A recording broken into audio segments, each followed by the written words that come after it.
Thank you for tuning in to the Dakota Housing Network here with Joe Sheehan, my co-host. Dave Floor, Mr. Housing. Mr. Housing. In the building. Hey.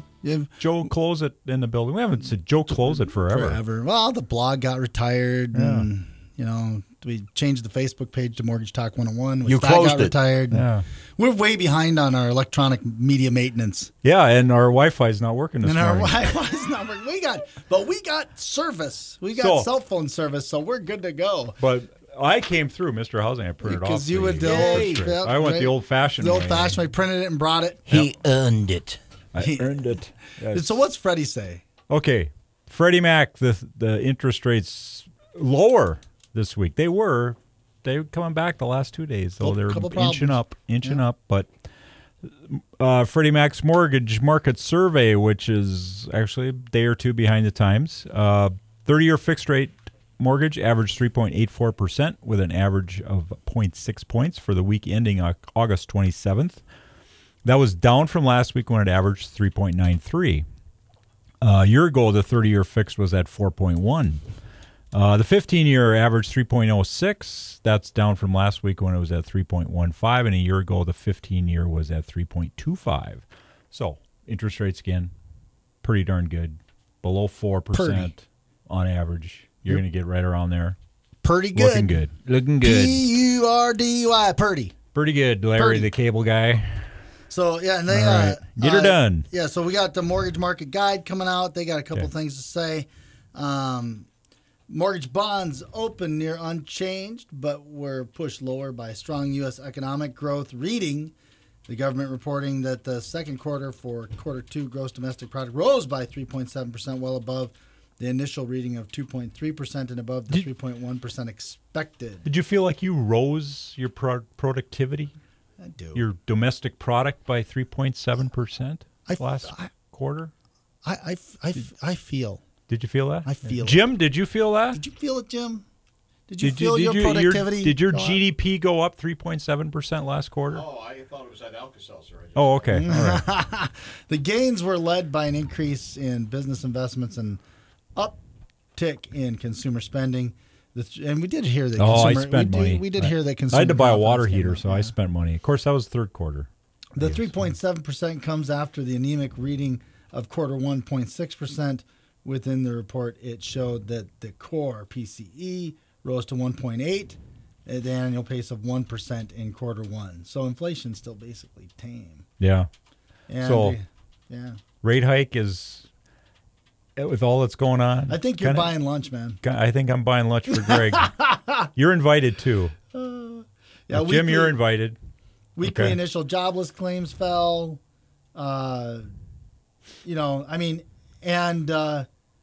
Basically, there's just there's no. We had that really bad day in the market. Monday. Interest rates really did a lot, but which is why the report reads so well good today on interest rates. Why they read lower.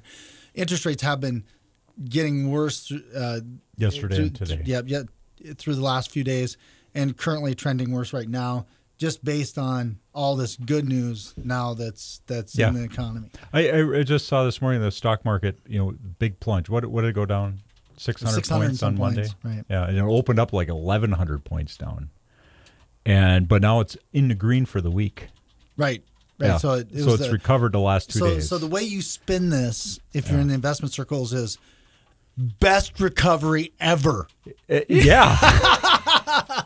We were down in one day, and then we're over in the green. This is the best recovery ever. Now, for those of you who listen regularly, we have a big debate going on in the studio. There's a big schism between the co-hosts here, because all along I've been saying Fed can't do it, not gonna do it, not gonna raise the rates, wouldn't be prudent. Now you said you thought this was the time. It's September. Their September meeting, they would bump it up 25 basis points. They're in Jackson Hole today. Yep. Are they going to give away what will be interesting to see is if they give away if they tip their hand at all today in the Jackson Hole meeting.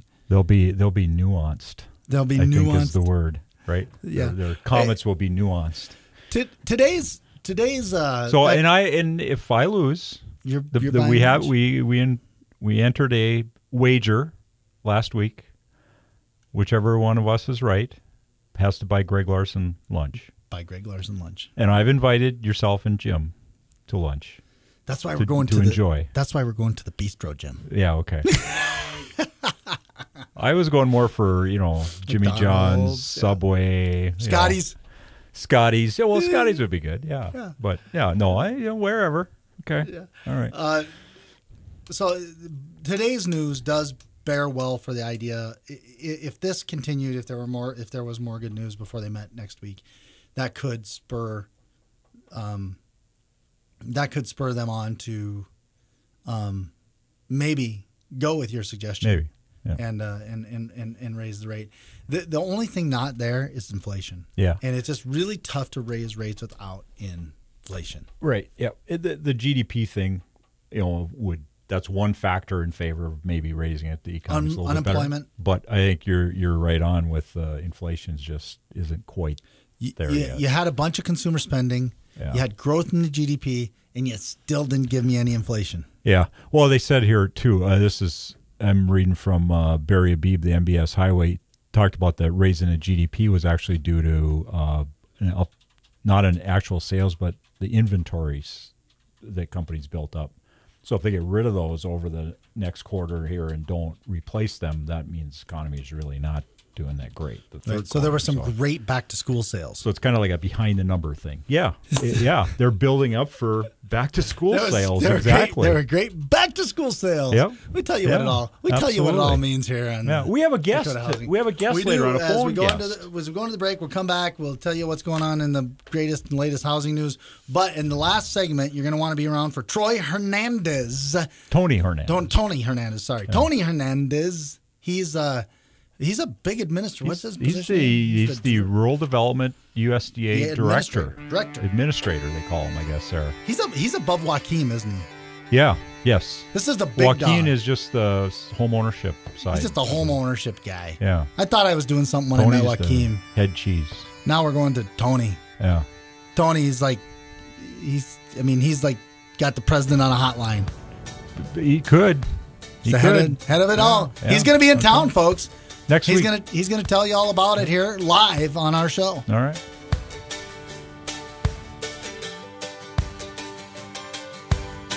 Right now, 66. Get the traffic and weather information you need anytime on Super Talk 1270 and online at supertalk1270.com. Hey, pretty baby, are you ready for me? Yeah, it's a good rockin' daddy. Well, Steve Earle, Guitar Town, right? Yeah. All right. We had Copperhead Road. Steve Earle's coming to Bismarck next Friday, September 4th. He'll be at the Bell. I'd recommend going if you don't have a ticket yet. He's excellent. The two guys I want to see are Steve Earle and John Hyatt, who has been to town a couple of times. I've seen both Steve and John. They're both excellent. I am going Friday night also. Two of the best songwriters alive today. Yep. I am going Friday night, so go for it. To Steve, you bet. All right. Okay, so Joe. Hey, we got a couple. We got a couple controversial issues here in the studio. Okay. One is Dave and I were in a fierce debate over whether or not we should make this a Trump-free hour or not. Oh yeah. I mean, the thing is he doesn't really talk about anything we talk about. No, I don't think. I haven't heard him bring up housing yet. Yeah, I haven't heard. I guess I haven't listened to local talk radio. But Jim, is Trump dominating the local talk radio circuit? Pretty much. Does Mr. Heitkamp talk about him at all? Captain Comeover. Captain Comeover. Okay, I didn't know he had a nickname already. Okay.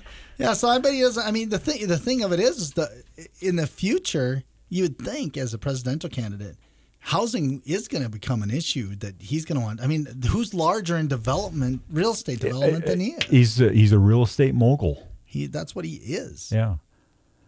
Of course, I read. Wait, did you say mogul or mongol? Mogul. We said mogul. Yeah.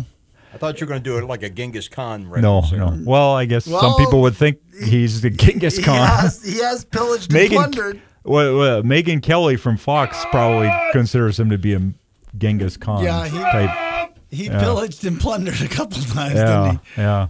No, I don't know if we need to make it a Trump-free show. I suppose if he does something relevant. If he talks about housing, then we. If he talks about housing, we got to talk about it. Like really stupid. then we could ban them. This goes back to. You think he's worried about it? When we started, no. Okay. Right.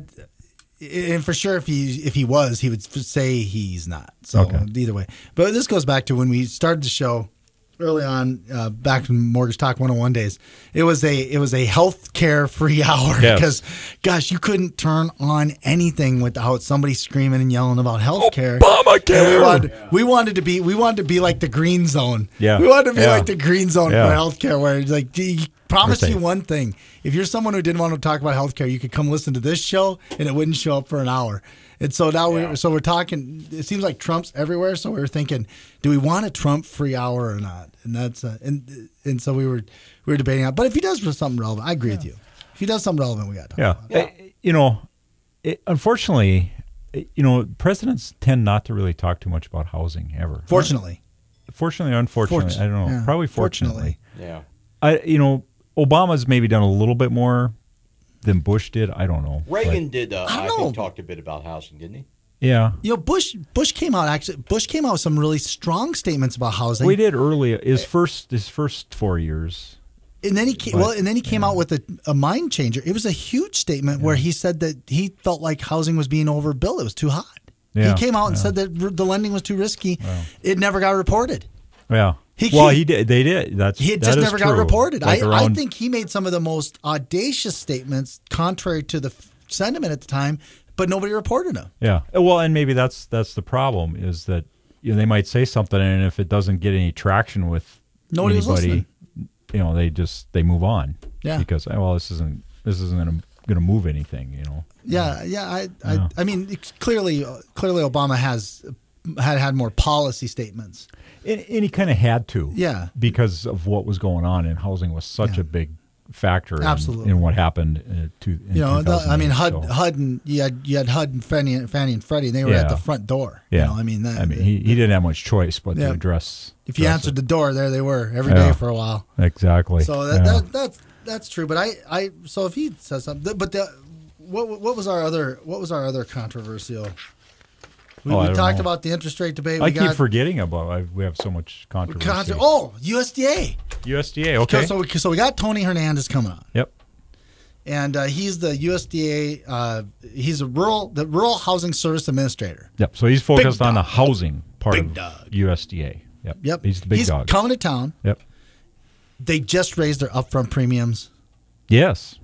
And this really upsets me because if Tony had to come in and do all my software changes for having to raise this fee, I'm telling you right now, I don't have any happy campers in my software admin team. Yeah. Now, are you going to the meeting? Yeah, it's it's on Tuesday. I plan to be there. Okay, good. I'm glad there's going to be a lender there. That's always a good thing. Yep. And but anyway, so they raised, just so you guys know, starting October 1st. Yep. USDA, they're raising the upfront premium that they charge. I think it's about 50 basis points. Yep, they're going 2.5 to 3, right? Yeah, 2.75, I think. Okay, all right. So it's that'd be $500 per 100,000. Yeah, right. You'll be charged up front. Now it's financed in the loan. So but it will increase your payment to some degree, a little bit. So for every $500, that $500 amortized over 30 years will increase payment. It doesn't increase cost of the loan. Not a big. Actually, when FHA was raising premiums, you and I argued this was how FHA should handle it. Mm-hmm. Yes, the upfront should be bigger. Raise the upfront. Keep it affordable by leaving the payments alone. Yep. FHA did exactly the opposite. Yeah, they lowered the front and jacked the monthly. Yeah. But I'm sure they had to do that for certain reasons. The Rural Development Guaranteed Program is basically where FHA was 10, 15 years ago. It's you have a higher upfront and a lower monthly. And really for the target audience of those programs, which is low to moderate income households, where it's tough to save for the down payment, FHA and rural development are wonderful options for people. And like you just said, okay, you raise that upfront premium by $500 in this case, basically on every 100,000. Mm-hmm. It's not a huge thing when it's amortized over the loan, but that monthly premium that you're paying, when rural development's got it at half a percent right now, 50 basis points. compared to FHA's a little bit higher, but they were significantly higher before. That's where the difference comes in. It's it's the monthly payment that the person's making that you're paying this higher insurance cost on. So, so regarding this change, the news we need to get out to home buyers and to realtors and builders and anybody listening to the show that's involved, that may be involved with a rural development or USDA housing loan, is that on October 1st, it's important that everybody understands that that's the commitment date. yes. By USDA or by RD. Yep. So what's important to understand is, let's say you got a buyer right now. It's approved to buy your home. Let's say you're building a home for somebody, and they're using USDA financing. Well, what's going to happen is it's going to be when USDA commits to that loan. Right. That's what's going to determine what that premium cost is. So right now, your lender has probably told them that it's going to be based on 2.25. So, or 2.2 or whatever that number is. Yeah. But then what's going to happen is on October 1st, if they wind up getting the approval from USDA on or after October 1st, they're going to wind up paying the 2.75. Could change their numbers, could change their credit approval, could change because it's going to potentially change their payment. Yep. So it's important to know this and make sure that you're working ahead for this, because the logical thing, if you're sitting on the other side of the radio right now, is go, well, what I need to do is I need to make sure they go get their USDA commitment right away. Get that done now so I don't have to wait. Problem. If you've been listening to this show for very long, you understand there's nothing logical here in the studio when we're talking about mortgage lending. Every once in a while, but most of the time not. Most of the time not. It's, that's why we normally throw a parade and sign off the show and go celebrate anytime we do discover something that makes absolute sense. The problem is that you're not, as a lender, you're not allowed to turn in the package to USDA as a part of the process until you have the complete loan done. Right. So they don't look at it till you have all the T's crossed, the I's dotted, the I's crossed, the T's dotted. When they have all that, then they finally let you submit it for the guarantee. So there is no way to get the guarantee today for a loan closing on October 2nd or October 3rd or October 4th. If they don't get that guarantee, if the lender doesn't get that done, and they send it in for commitment, and the commitment comes in dated after October 1, the fee's going to go up, could create some problems. Oh, here'd be a suggestion you could throw at Mr. Hernandez is, like with FHA updates. And PMI, let you go by the updates, or let your underwriters choose to be, a delegated underwriter, and they can make that commitment when they're comfortable with it in your shop. They don't have to send a file over to USDA folks. Yeah, certify underwriters like they do. For FHA, your underwriters, or if they're certified by FHA, you can do it. Absolutely. Yeah. No, what a great idea. Yeah. Have you floated that one up the ladder before? No. Oh But that would be a suggestion. Breaking news. We're about to make some contributions. Yep. So there you go. You got your marching orders. Bring it up. There we go. All right, man. All right, well, hey, we're going to head into the break. We do have Mr. Tony Hernandez coming on, a rural housing 11:45. Service administrator. Yep, he's coming to town next week. He's coming on 11:45. Okay. He is. We're going to get this done today here on the Dakota Housing Network. Well, the speed's on ahead, all right. I ain't seen a cop all night.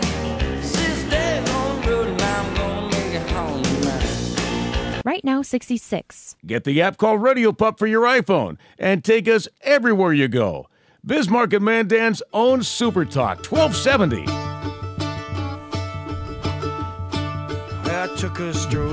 Okay, Jim, what's this one? Steve Earle?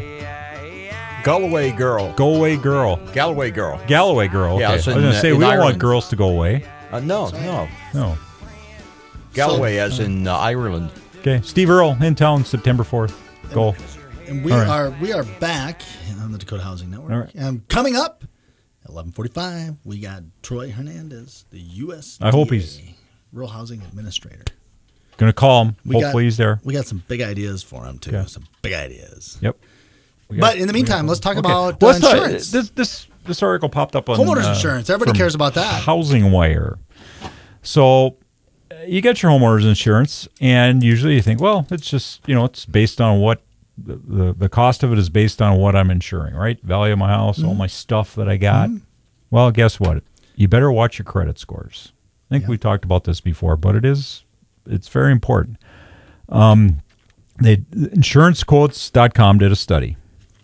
Homeowners with poor credit pay exactly twice as much for homeowners insurance as people with excellent credit. Did they define poor credit? I am looking. They did not define poor credit with a score. Homeowners with median credit pay 32% more than those with excellent credit. Now, excellent credit, in my mind, is probably 750 and above. I would think it's at least 700 and above. Yeah, I mean, going by this, median probably that 700 to 750. Probably 680 to 720, somewhere in there. Somewhere in there. And then below 660, 650, 680, you might be poor. The poor credit. According, we're talking insurance companies here, not mortgage lending. So, now, people with poor credit pay at least twice as much as people with excellent credit in 38 states and Washington, D.C. West Virginia, the difference between excellent and poor, a 202% difference. That's the highest in the nation. 200%. 200% more than if you have excellent credit in West Virginia. D.C., 185%. Ohio, 185%. And surprisingly, Montana, 179% higher. So you want to lower your credit, or you want to lower your homeowner's insurance premium. Move to... Get better credit. Yeah. Some of those states, it's almost imperative. It needs to be like number one day priority. It needs to be like going to the gym every day. You live in West Virginia, man. You got to work on that credit score. Get your credit score up, because that needs to be like going to the gym every day, because that's serious stuff. So that is something really, an idea to keep track of what your credit is, because the insurance company's probably not telling you, hey, your rate went up this year because your credit score went down. Mm-hmm. They're probably not going to tell you that unless you ask them. Number one, but also it's one more reason to pay attention to what your credit is, and you don't necessarily have to get your credit score. You just need to know what's on my credit report. Is there misreporting being done somehow, et cetera. So you can check your credit report at annualcreditreport.com. You can do it once a year for free from each one of the 3 credit reporting agencies. So you actually check on it every 4 months, one from each agency, and that kind of gets you covered. So it's important to do. It's annualcreditreport.com. It's free. Yep. And that's the important thing. It won't give you the scores. But won't give you the score, but if you know what's on your credit and you know there's no late payments, they're being reported, errors, or anything like that, then you're probably okay. Stuff that doesn't belong to you. Yep. And I noticed on my 2 credit cards I have, they both they keep track of your credit score. Now it's just one score. It's the FICO score, but I have a Visa and with Capital One and a Discover card, and they both keep track. They give you a score for free. Now, that's not the score that you're going to get if I go to get a loan somewhere, but it's probably going to be fairly close. Mm-hmm. But that's going to be an indicator, too. So you at least know if it's going the right direction. Yeah. That's the biggest thing. No, the thing with credit reporting, there's also an article this week about the Consumer Financial Protection Bureau. They do, you can file complaints online with them about anything to do with financing. It could be mortgage lending, it can be car loan, credit card disputes, whatever. You can complain to them, and they hook it back into the company that the complaint's about, and the company has an option to respond to it or not.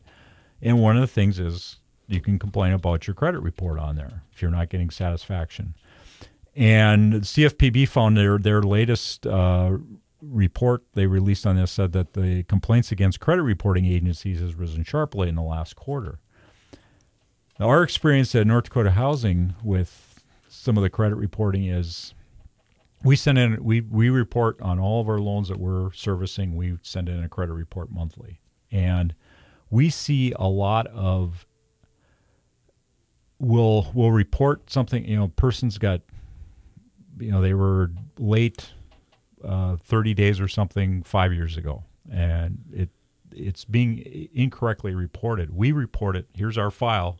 We feel we're right, but it's showing up different on the credit report. Mm-hmm. Okay, we've seen instances where somebody's name is close, like two people have the same last name and they probably have the first two letters of their first name the same. Mm-hmm. The other person's an account from the other person is showing up on this person's report. I had that issue with my father because we share the same first name, but our middle names are different. Yeah, there you go. So there's a lot of now. You think, aren't they cross-referencing Social Security numbers or something? But it seems like they're looking at names and maybe the letters of the first name or something and match this up. So that's why you want to look at your credit report on a regular basis just to make sure that there aren't errors like that all of a sudden there's this other loan popping up on your credit report that, hey, I don't know what that is. And that's where you want to, call the company, report it that it's wrong. And if you're not getting satisfaction from that credit reporting company, then CFPB is a place to complain about it. There's so many ways for people to commit fraud on you anymore. It's just, especially this day and age. You really have to pay attention. You know what I really think someday, and so then of course, yes, so the complaints are going to come against the credit reporting. And it's a ton of information. I mean, think about all the transactions out there that then collate and coalesce into this, each of these accounts and it's a huge and then number. How many people are out there? People are hacking Target and all these.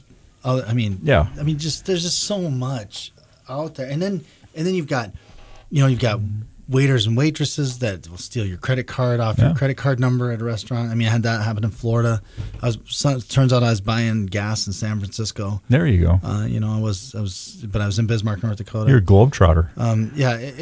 But the only place I'd used my card in the last month that was out of town was in Florida. Yeah. So it's just you have these things happening all the time. I almost wonder if we won't get to a day. And I remember the guy who what's that big credit protection agency? LifeLock or whatever. LifeLock, yeah. I remember, and of course, this was really, let's say, not wise, silly on his part. But remember when he ran the ads with his Social Security number? Oh, yeah. Yeah, okay. Yeah, and of course, he wound up not running them anymore. Yeah. Was he the guy who had the bus and he was driving the bus all over the country and it had his Social Security number on the side of the bus? Yeah. But I get where he's going. I get where he's going, and don't you think that at some point that's how, with as transparent as information is, with one of the things. Okay, when you're trying to defend yourself, physically speaking, one of the best ways to defend yourself, if you can, is to actually accept the punishment that's coming. Right, so you step into it. Yeah. Okay. So you're going to punch me. I step into it. Yeah. By stepping into it, I actually reduce the amount of force. Yeah, because I catch you. Right. Okay. I'm not extending all the way out. Yeah. Part of me on identity theft wonders if, at what point do we develop a way to just step into it? Oh yeah, you want to steal my information? You don't have to. Here it is. Yeah. But what I'm going to do now is I'm going to, just like my car insurance, I have identity insurance. Yeah. And the idea That'll is be the new product. And you have and maybe it has to be a government backed program like the flood program. Now we'll get angry calls. We'll get angry calls. But because who's going to want to insure this, Yeah. But at some point, really, there isn't any of your information that isn't completely transparent anymore, because if you've sent it to Google or Amazon or it can be hacked. It's there. It can be hacked, there. man. If you've texted it, if it's there. It's open for somebody. Somebody has it right now, and it's just a matter of them either transferring it or being hacked. And that's why it is important to review your credit report. I suggest put alerts on your credit cards. They all have them now. Mm-hmm. And they will send you a text saying, there was activity on your credit card for this, And I got one. I have it on mine. And they sent me a text and said, "Hey, there was 3 charges right in a row, and they just wanted to verify that all 3 were good." And you text them back and say yes. At least, no, that would have helped you with the one in. You were in Florida, and now you got this charge in San Francisco.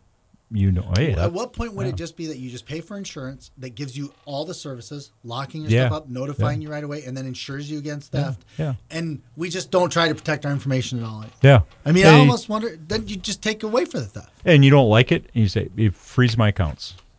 Yep. If you say something's abnormal, I just can freeze my insured accounts. Password. So check it out. Yep. I want one password. Let's just insure it. Yeah. I got like 89 passwords in my Yeah. Oh, my God. Yeah, All really. right. Well, we got to call. We're going to go to the break. We're going to call Tony Hernandez. We're going to put him on the air here shortly, and we'll be right back with an interview with the Rural Housing Administrator. All right. About the time of day to left to fight the big war. Saw my first pistol in the general store. I was 13. Thought it was the finest thing I ever had seen. And welcome back to the Dakota Housing Network here with Joe Sheehan. Dave Floor. And we have our special guest with us, Tony Hernandez, the Rural Housing Administrator for this United States of America. All right. How are you doing, Tony? Joe and Dave, it's Tony here. Nice to talk with you guys in House, North Dakota today. Beautiful. Beautiful. About 80 degrees, sun shining. Yeah, Hey, I'm looking forward to being there. I'm going to be there September 1st and 2nd, so looking forward to meeting with our partners and stakeholders, and I love my lenders and realtors out there. They do great things that change people's lives. Well, tell us all about you're coming all the way to North Dakota. You're in D.C., right? Yes, sir. I'm Washington, D.C. So you're coming all the way out here. What is it that you're planning to do out here in North Dakota? Well, part of the things we're trying to do is meet with our stakeholders and partners, try to increase home ownership, working with lenders and nonprofits and realtors, and also meeting with some advocates, some affordable housing advocates, Housing Finance Authority, trying to find ways to create an opportunity for folks to buy their house and live in safe and decent housing in North Dakota. Oh, it's a great state, but it's expensive. You have a great industry right there, but the lack of housing stock's the challenge. So we have tools to help people buy a home, and live in rental housing, but buy a house when you can. That's what we want to do, is get people into home ownership. Well, tell us about that. What kind of tools do you plan to talk about when you show up here in North Dakota that will help people get one of our housing? best products is called our Guaranteed product, our single-family guarantee, and our lenders in North Dakota offer this product. This is a 100% financing, no down payment product. You can't get that many places, and so our lenders offer this tool as a way to get people to home ownership, so you don't have to have a down payment. That's what makes this so nice. At the same time, if you have a down payment, it reduces the principal, but it also makes your payments more affordable. It's low interest, it's market rate there, and we'd like to use that every chance we get. That's the first product. Joe and Dave, the second product we have is called Single Family Direct. If you cannot qualify for a guaranteed loan, you can come directly to our offices there in North Dakota. We have a number of them. Our state director's name is Ryan Taylor. I'll give you their number pretty soon, but you can go to our office and apply for a direct loan from where we are the lender. And the reason that's available is some people cannot come up with higher payments, and so we offer a product that's lower payments that a lender would not be willing to lend to them, so they come to an alternative lending product, is what we have, Single Family Direct. So we have two great products, Single Family Guarantee and Single Family Direct. And your lenders and realtors there work with both of those, and so we're looking forward to encouraging them to do more. We're trying to get about 2,000 more home buyers across the country, and we think North Dakota could be a major contributor to changing people's lives through home ownership. And what's the reason for the push? Why is it that you have this goal to increase home ownership through the Rural Development Housing Program by 2000? We do this every year. The difference is that we have $900 million in single-family direct dollars left, and we're trying. Matter of fact, we only have $232 million left across the country. We want to make sure North Dakota gets their fair share of those federal dollars to get somebody into home ownership. At the same time, the guarantee product, we have about $24 billion, and right now we write about $18.5 billion, and we think North Dakota can do a few more to help change somebody's life for both products. And that's why we're going out from state to state. I've been to about 35 states and trying to find a way to come to North Dakota. This will be my first trip to North Dakota. Oh. I love this state. I spent a lot of time in lots of number of cities there, but I haven't been there in a while. Okay. Well, Tony, this is Dave Floor. I actually work at the North Dakota Housing Finance Agency. That's my full-time job. And Joe is one of our lenders under our programs, and Joe does his bank does a lot of business, and they do rural development loans. And we do. We love it. We've been, I think, participant with the Rural Housing Guaranteed Program since it started, and I know we used to probably be the largest purchaser of those loans in the state through our first-time homebuyer programs.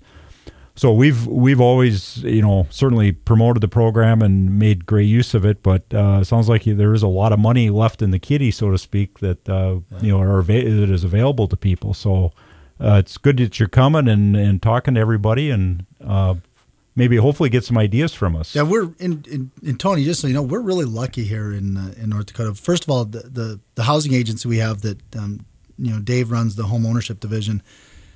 They have these great down payment and closing cost assistance programs that work with with both the products you're talking about. Well, just the guaranteed. It doesn't program. work with the direct. It doesn't work with the direct. No. Okay. Well, it works with the guaranteed great, which is one I know about, and on top of that, your staff in town. Oh yeah. I mean, Tim and those guys, they work their hearts out and have amazing service, and so the experience is. What we're trying to do is find a way to get to more folks. We know that one of the biggest problems we're hearing in North Dakota is the lack of inventory, lack of housing stock. Yes. And one of them. So you're coming up here to build houses, Tony? Yeah, we don't have. You don't have enough houses there. That's right. So we're trying to find a way to use our tools to help build new housing. Both the single-family guarantee product as well as the single-family direct allow you to do construction to perm, one loan close. It's kind of nice. It helps both our lenders and our home buyers to get into home ownership and build the home they like. The challenge is the price of the home. North Dakota is a wonderful place to live, and you have to buy a house to qualify for our program, probably up to $240,000. And so our products make it more affordable because it's both 0% down, and so we really look forward to that, 100% financing. So those two tools, both construction perm and the way we provide no down payment, really makes it more affordable for folks. So when you talk, North Dakota is in rural America. Yeah, absolutely. Yeah. And so when you talk to lenders, and when you've been in the 30 states that you've been talking and trying to promote the use of the programs that are available through the federal government, what comes back as some of the barriers on why people didn't use them when maybe they could? Yeah, the first one that comes up is lack of housing stock almost everywhere in the country. When we had the Depression a few years ago, there was a lot of housing stock. And what's happened since then, most of that housing has been bought up across the country. That's why we're really excited about the new tool we have, which is construction to perm. So we need to build more housing in rural America, and both those tools allow you to do that. Matter of fact, you can go ahead. No, I just explained that product, construction to perm. I mean, people hear that, but why is that different than the way it worked before? Because I'm sure people have said, "Well, I built a house and I used USDA financing or rural development financing." Why is this different now? You had two different loans. You had a construction loan, then you had a mortgage loan, and that makes it difficult for people, difficult for the bank. And sometimes people might be able to qualify for the mortgage, but maybe not for the construction loan. And so in order to put it together, it allows our lenders to have a one mortgage close, both for construction and for mortgage at the same time.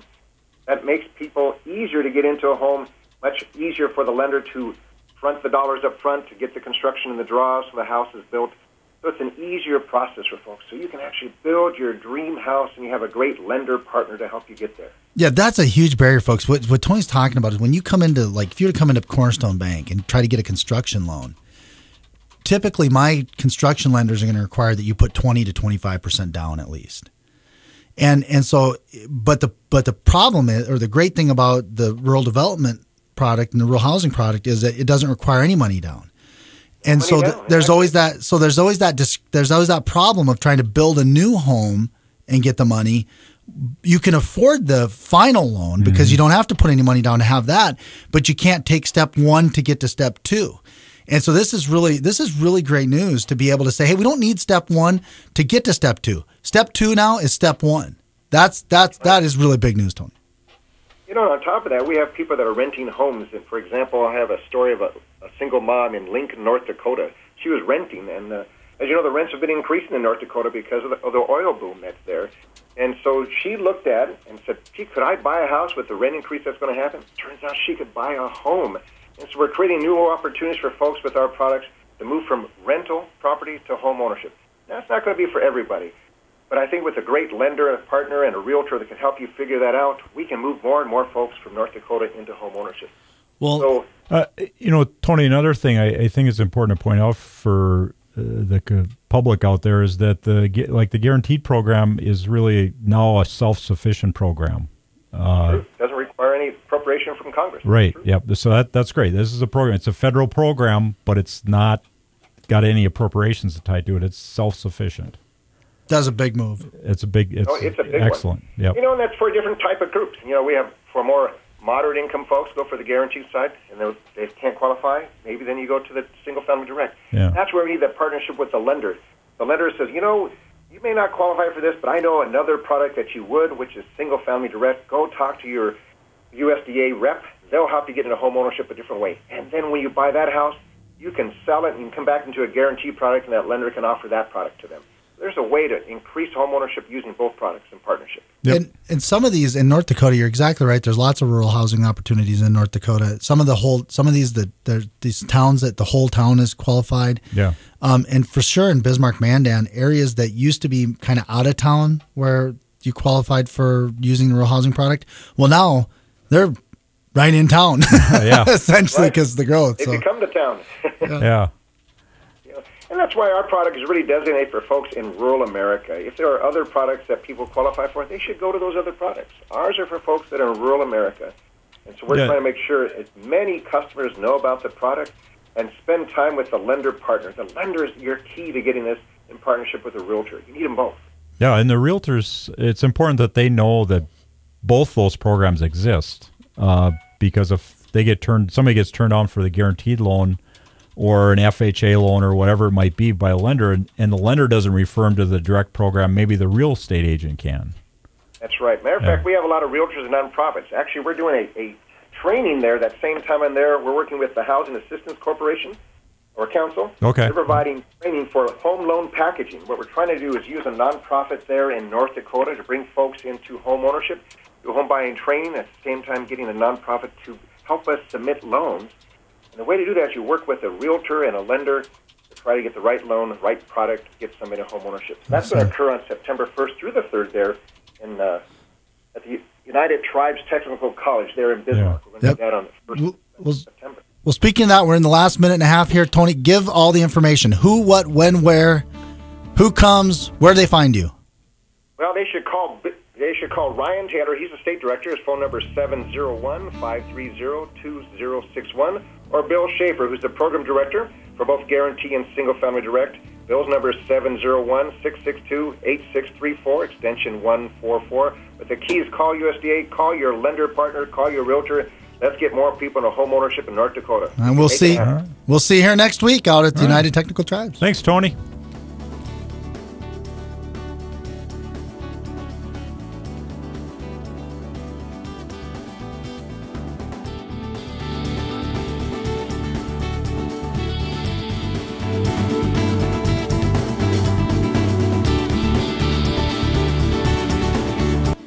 This has been the Dakota Housing Network on Super Talk 1270. Join us again next Thursday morning at 11 a.m. The Dakota Housing Network is heard weekly right here on Super Talk 1270 and online at supertalk1270.com.